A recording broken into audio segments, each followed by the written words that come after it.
Have you ever felt surrounded, like the world is pressing in from all sides, full of hostility and arrogance? It's a feeling as old as time, and it's something the prophet Zephaniah knew all too well.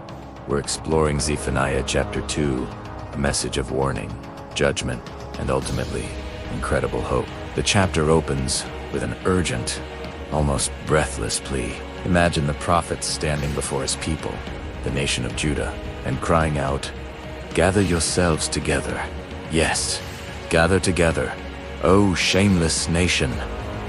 He's telling them, before the decree takes effect, before the day passes away like chaff, before the burning anger of the Lord comes upon you, before the day of the Lord's anger comes upon you. You can feel the intensity, can't you? It's like a storm is brewing on the horizon, and Zephaniah is desperately trying to get everyone to take shelter. This day of the Lord isn't a celebration. It's a terrifying day of divine judgment. He says, "Seek the Lord, all you humble of the land, who do his just commands. Seek righteousness." Seek humility. Perhaps you may be hidden on the day of the Lord's anger. This isn't a call for grand, public displays of piety. It's a call to the heart. Seek righteousness, align your life with God's perfect standard. Seek humility, recognize your own limitations and your deep need for God. He says, perhaps you may be hidden. This isn't about earning salvation through good deeds. It's about positioning your heart in a state of dependence on God's mercy, trusting that He is the only true shelter in the storm. It's a call to get right with God before the world's judgment day arrives. Zephaniah begins to paint a picture of God's sovereignty over all nations, not just Judah. The judgment isn't random. It's specific, and it's for a reason. He starts by looking west, toward the coast, to the Aguled enemies of Israel, the Philistines. He names their great cities: Gaza, Ashkelon, Ashdod, Ekron. These were powerful, fortified city-states, the centers of Philistine culture and military might. But in the face of God's judgment, their strength means nothing. Zephaniah declares, Gaza shall be deserted, and Ashkelon, a desolation. Ashdod's people shall be driven out at noon, and Ekron shall be uprooted. The imagery is one of complete and total reversal. Desolation, emptiness, being driven out in the heat of the day, a time of vulnerability, being uprooted like a weed.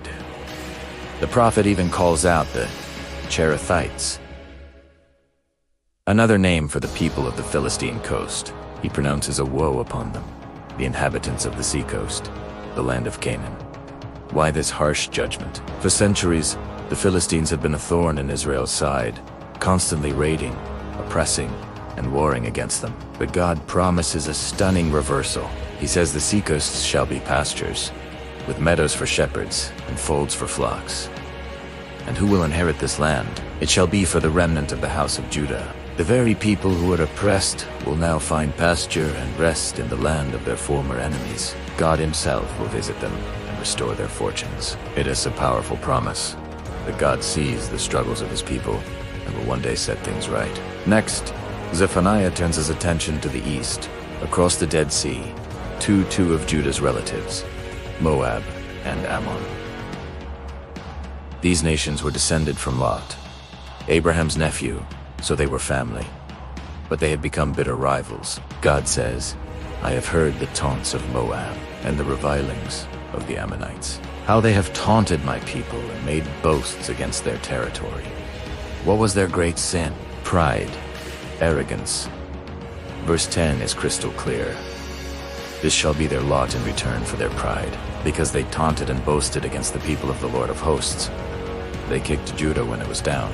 When the great empires of Assyria or Babylon were threatening God's people, Moab and Ammon were on the sidelines, jeering, mocking, and trying to grab land for themselves.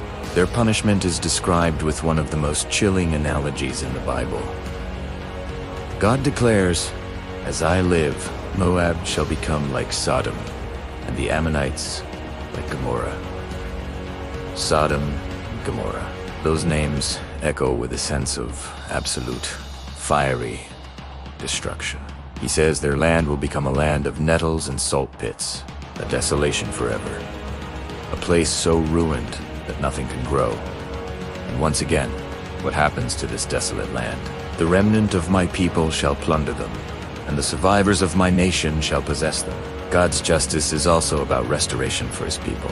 He humbles the proud and lifts up the humble. The prophecy then expands its scope dramatically, looking far to the south and the north, to the superpowers of the ancient world. First, a brief but potent word against the Ethiopians, or the Kushites, from the region south of Egypt, what we would call Sudan today. The verdict is swift and final. You also, Kushites, shall be slain by my sword. It's a declaration that no nation, no matter how distant or mighty, is beyond the reach of God's authority. His judgment is universal. And then, Zephaniah turns to the great beast of the north, Assyria, and its magnificent capital, Nineveh. In Zephaniah's time, Assyria was the undisputed global superpower. They were known for their military prowess, their advanced engineering, and their breathtaking cruelty. Nineveh was the center of this empire, a city that seemed invincible. It was the New York, London, and Tokyo of its day, all rolled into one. But God sees beyond the splendor. He sees the heart of the city. And what does he find? Rotting, festering pride. Verse 15 gives us this incredible insight into the city's mindset. It's the exultant city that lives securely, that said in her heart, I am, and there is no one else. Do you hear that? I am, and there is no one else.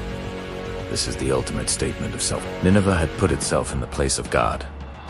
It believed its power was absolute, its security was guaranteed, and its glory was eternal. It was a direct challenge to the sovereignty of the Lord.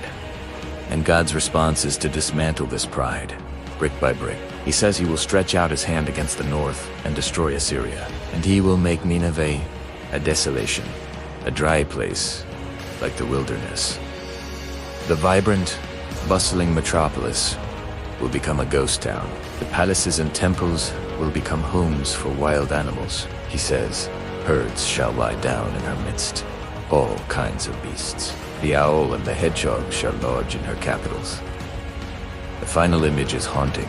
Zephaniah says that everyone who passes by the ruins of this once great city will hiss and wave his hand. They will shake their heads in disbelief. How could the mighty have fallen so far? The city that said I am will become a what was.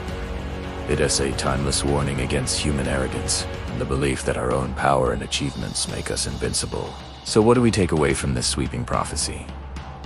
First, God is a God of justice. He does not turn a blind eye to oppression, mockery, or pride. Whether it's a hostile neighbor like the Philistines, a taunting relative like Moab, or a global superpower like Assyria, God holds all nations accountable. His justice is perfect, and his reach is total. Second, God is a God of refuge.